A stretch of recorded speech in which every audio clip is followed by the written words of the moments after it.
මේ මැජික් වගේ එන්ජින් එකක පවර් වැඩි කරන ටර්බෝ එක ඇත්තරම වැඩ කරන්නේ කොහොමද?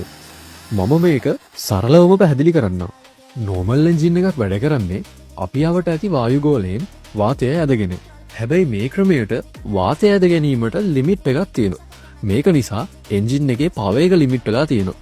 මෙතනදී එන්ජින් එකේ පවර් එක තව වැඩි කරන්න ඒකට අවශ්‍ය වාතය එන්ජින් ඇතුළට ඇදලා දෙන්න තමයි ටර්බෝ චාර්ජර් එක පාවිච්චි කරන්නේ. ටර්බෝ චාර්ජර් එකක් වැඩ කරන්නේ මෙන්න මෙහෙමයි. එන්ජින් එකෙන් පිටවන එක්සෝස්ට් ගෑස් එක ටර්බෝ චාර්ජර් එක හරහා යන්න සලස්වලා මෙතනදී ඇති වෙන පීඩනයෙන් ටර්බෝ චාර්ජර් එක ඇතුලේ තියෙන ටර්බයින් වීල් එකක් කරකවනවා. මේ ටර්බයින් එක ටර්බෝ චාර්ජර් එක ඇතුළෙම කම්ප්‍රෙසර් වීල් එකකට කනෙක්ට් වෙලා තියෙනවා.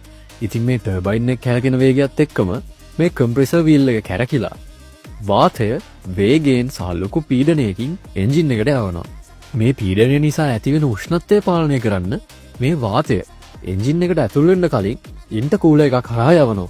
මෙතනදී වැඩි වාතය නිසා එන්ජින් එක වැඩ කරන්න ඒ ප්‍රමාණයට හරියන වැඩි ඉන්ධන ප්‍රමාණයකුත් අපිට වැය වෙනවා.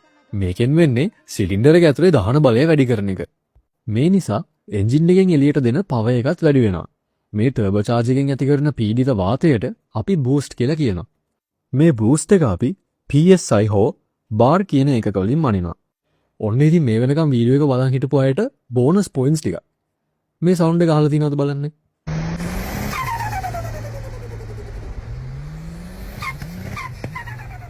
මේක තමයි ඔයා throttle එක රිලීස් කරනකොට ටර්බෝ එකේ ඇති වුණ එක්ස්ට්‍රා ප්‍රෙෂර් එක blow off valve එක හරහා රිලීස් කරන සද්දේ. ඒ වගේම තමයි ටර්බෝ එකකින් පවර් එන්න ටිකක් වෙලා යනවා. මෙහෙම වෙන්නේ මේකෙන් ලොකු පවර් එකක් ගන්න එන්ජින් එකේ එක්සෝස්ට් ගෑස් ප්‍රෙෂර් එක වැඩි වෙන්න ඕන නිසා. මේක අපි ටර්බෝ ලැග් කියලා හඳුන්වනවා. ඉතින් මේකට පිළිතුරක් ලෙස ඇන්ටි ලැග් සිස්ටම් හා සුපර් චාර්ජර් වගේ දේවල් අපි හොයාගෙන තියෙනවා. සුපර් චාර්ජර් එකක් වැඩ කරන හැටි මම ඉස්සරහා වීඩියෝ එකදී අරන් එන්නම්. ඉතින් එන්ජින් එකක් වැඩ කරන්නේ කොහොමද කියලා දැනගන්න ඕන නම් මේ පේජ් එකේ පළවෙනි වීඩියෝ එක බලන්න.